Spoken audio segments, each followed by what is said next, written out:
오늘 함께 은혜를 나눌 말씀의 제목은 예수님의 연애 편지입니다. 이제 오늘부터 요한계시록의 말씀을 우리가 읽고 묵상하면서 은혜를 나누고자 합니다. 좀 힘들고 어려운 그런 책이라고 생각할 수 있지만 굉장히 오늘날 우리 믿는 성도들에게 주시는 영적 자양분과 같고요. 또 주님의 연애 편지이기 때문에 우리가 반드시 읽고 듣고 지킬 때에 주님께서 복이 있다고 하신 말씀처럼 은혜와 복이 있을 줄로 믿습니다. 먼저 요한계시록을 우리가 묵상하기에 앞서서 요한계시록에 대한 그런 편견과 오해가 있죠. 그리고 궁금증이 있으리라고 생각합니다. 첫 번째는 요한계시록은 목회자들이나 그런 성도들이 함부로 접근할 수 없는 어려운 책이 아닌가. 왜냐하면 수수께끼와 같이 또 난해한 상징으로 되어 있기 때문에 혹시 판타지 소설과 같이 이렇게 여겨지는 그런 책으로 오해를 할 때가 있습니다.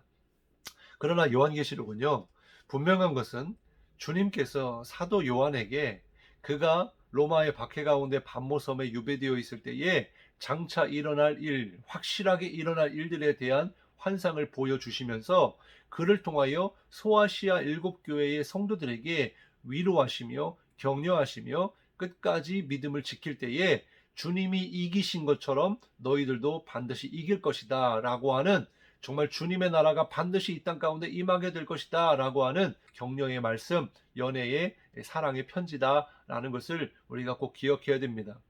그렇다고 한다면 이 책은요, 단순히 어려운 책이 아니라는 거예요. 성도들에게 위로가 되고 겉면이 되고 힘이 되어주는 그런 말씀이기 때문에 어린아이부터 어른에 이르기까지 읽고 들을 수 있는, 깨달을 수 있는 위로가 되는 그런 말씀이다라는 거죠. 우리가 기억해야 될 것은요, 물론 주님의 말씀은 성령의 감동으로 쓰여졌기 때문에 지혜와 계시의 영이신 성령께서 깨닫게 하시지 않으면 어떤 말씀도 이해할 수가 없습니다. 우리가 사람의 말이 아니라 성령께서 깨닫게 해주시는, 그러나 중요한 사실은 성령께서 깨닫게 해주실 때 성경에서 벗어난 그런 비상식적이고 비이성적인 것으로 가르쳐 주시는 분이 아니다라는 것이기 때문에 성경 밖의 이야기로 성경을 해석한다든지 영적으로 해석한다는 명분으로 성경에 없는 얘기를 한다면 그것은 절대로 조심해야 되고 경계해야 될 그런 말씀이다라는 것을 기억하시길 바랍니다. 두 번째는 요한계시록은 감추어진 묵시, 감추어진 임봉되어진 그런 책이 아니냐라고 생각할 수 있지만, 이 사실 묵시라고 하는 것은 그 감추어진 것을 드러내는 것을 말하거든요. 다니엘서 12장에 보면은 끝까지 마지막 때까지 다니엘에게 주신 말씀, 앞으로 되어질 일들을 간수하고 이 글을 봉함하라. 많은 사람이 빨리 왕래하며 지식이 더하리라. 이렇게 이 다니엘서의 12장 4절에 말씀하고 있어요. 여기 보면 봉함하라라고 하는 건 감추라는 거잖아요. 그리고 마지막 때까지 감추어졌기 때문에 모른다라는 거죠. 그런데 요한계시록의 말씀을 보면 5장 1절부터 3절까지는 바로 그와 같이 내가 보매 보좌에 앉으신 이의 오른손에 두루마리가 있으니 안팎으로 썼고 7인으로 봉하였다 그랬어요. 그러니까 봉했기 때문에 아무도 볼 수 없고 감추어진 것이다 라고 생각할 수 있지만, 그 뒤에 나오는 요한계시록 5장 7절에 보면 이 두루마리, 이 감추어진 것이 누구의 손에 취하여지느냐? 바로 어린 양이신 예수님, 보좌에 앉으신 이의 오른손에 두루마리를 취하시는 말씀이 나옵니다. 그 주님이 두루마리를 가지고 계시고 그 두루마리를 펴시고 또 그것을 이야기해 주시는 분이 바로 주님이라는 거죠. 그래서 우리가 이 계시록의 말씀이 주님이 우리에게 말씀하시는 그런 약속의 말씀이다라는 것입니다. 그리고 한 가지 중요한 것이 있는데, 마지막 날이 언제냐는 거예요. 지금 다니엘서도 그렇고 마지막 때까지 이 내용을 모르게 한다 그랬는데, 사실은 이 마지막 날이라고 하는 이 종말의 때는요, 예수님께서 십자가에 달리심으로 죄값을 치루어 주신 그때부터 이미 종말은 시작이 되었다고 보는 게 맞습니다. 지금 이 시대는 종말론 시대예요. 종말의 완성을 향해 가고 있다는 그런 때입니다. 그렇기 때문에 요한계시록은 지금 우리가 살아가는 이 시대에 성도들에게 주시는, 그래서 적극적으로 성도들로 하여금 읽혀지고 전달되어져야 하는 그런 믿음의 책, 은혜의 책이 바로 요한계시록이다라는 것입니다. 세 번째는 요한계시록은 공포의 책, 협박의 책이다, 이런 오해를 가질 수가 있습니다. 요한계시록이 예수님이 성도들에게 보낸 그런 연애 편지라고 말씀을 드렸는데, 왜 그러냐면 사실 성도들은요, 끝까지 예수님을 정말 잘 믿는 성도라면 지금 고난이 있고 또 뭐 핍박이 있고 시련이 있다 하더라도 생명책에 기록된 자, 그들은 심판을 받지 않고 구원을 받았고 또 구원을 받을 것이기 때문에 사실 어떠한 협박이 와도 우리에게는 협박이 되지 않습니다. 이 이단들이 교묘하게 예수님을 믿는 사람들에게 너희들이 믿는 것이 가짜다. 너희들이 지금까지 배운 말씀이 가짜다. 그리고 꼭 가르쳐야 될 말씀들을 기성교회는 가르치지 않았기 때문에 가짜다. 우리가 진짜다. 이렇게 말하면서 접근하는 이단 사이비 종파들이 많이 있어요. 그래서 이 요한계시록을 굉장히 이용을 많이 합니다. 그런데 흔들리지 말 것은 다른 것에 구원이 있는 게 아니잖아요.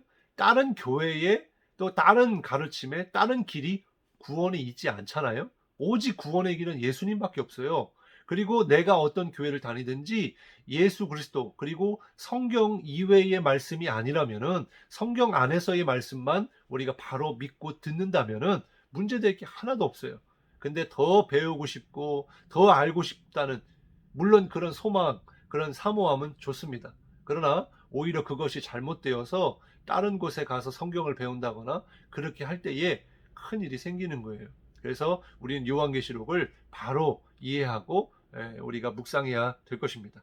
1장 1절에 보면 예수 그리스도의 계시라 그랬어요. 바로 이것이 핵심인데요. 이 요한계시록을 쓴 사람이 사도 요한이라 할지라도 사실 이 계시는 예수님의 말씀이다라는 거예요.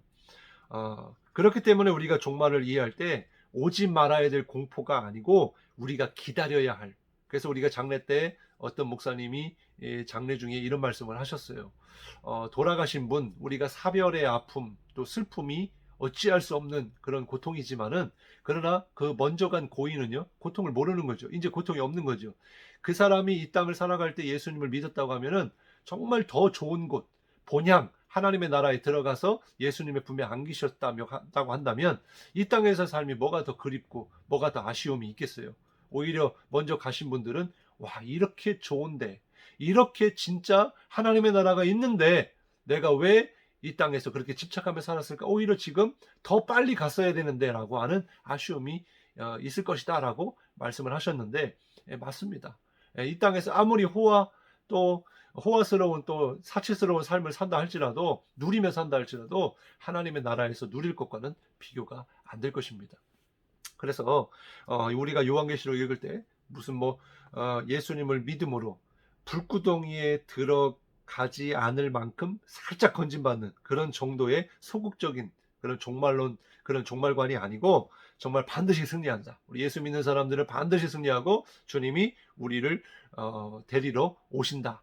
그런 것을 우리가 생각해 보면서 오늘도 정말 주님 안에서 승리하는 믿음의 삶이 될 수 있기를 주님의 이름으로 축복합니다. 기도하겠습니다. 하나님 감사합니다.